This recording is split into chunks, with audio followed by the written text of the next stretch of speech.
নিষেধাজ্ঞা অমান্য করেই ঢাকা আরিচা মহাসড়কের নয়াডিঙ্গি আরিচা রুটে চলছে 3 চাকার যানবাহন। বাড়ছে দুর্ঘটনা। বিস্তারিত জানাতে যুক্ত হচ্ছেন সহকর্মী আব্দুল আলিম। আলিম, এ নিয়ে কি বলছে হাইওয়ে পুলিশ?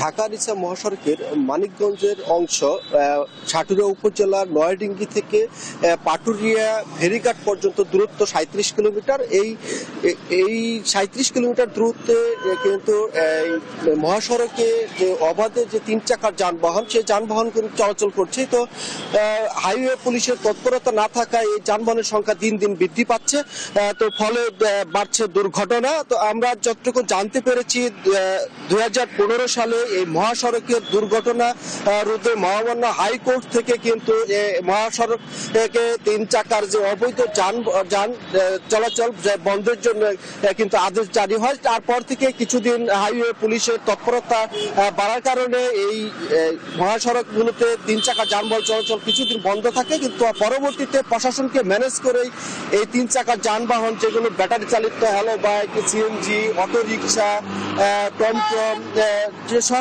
যে আনফিট যে যানবাহনগুলো সেগুলো কিন্তু চলাচল করছে।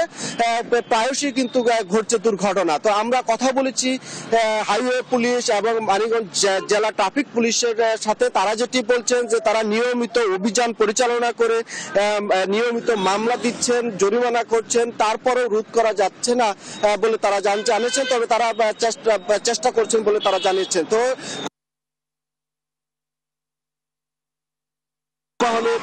চালকদের সাথে কথা বলেছি এবং সংশ্লিষ্টদের সাথে কথা বলেছি। তারা যেটি বলছেন যে এই মহাসড়কে যে দূরপাল্লার যে যানবাহন, যে দেশের দক্ষিণ পশ্চিমাঞ্চলের 21 জেলার যে যানবাহন, শত শত যানবাহন চলাচল করে, তো এই ধীরগতির এই 3 চাকার যানবাহনের কারণে তাদেরকে অনেক সময় যে দুর্ঘটনার কবলে পড়তে হয়, এতে করে তারাও কিন্তু চরম ভোগান্তিতে পড়েন। তো আমরা এ বিষয়ে কথা বলেছি জেলা পুলিশ প্রশাসনের সাথে। জেলা পুলিশ প্রশাসন যেটি বলছেন যে তারা অচিরে এই মহাসড়কে অভিযান পরিচালনা করবেন এবং এই অবৈধ যে যান চলাচল করেন এই মহাসড়কে, এগুলোর বিরুদ্ধে তারা প্রয়োজনীয় ব্যবস্থা নেবেন।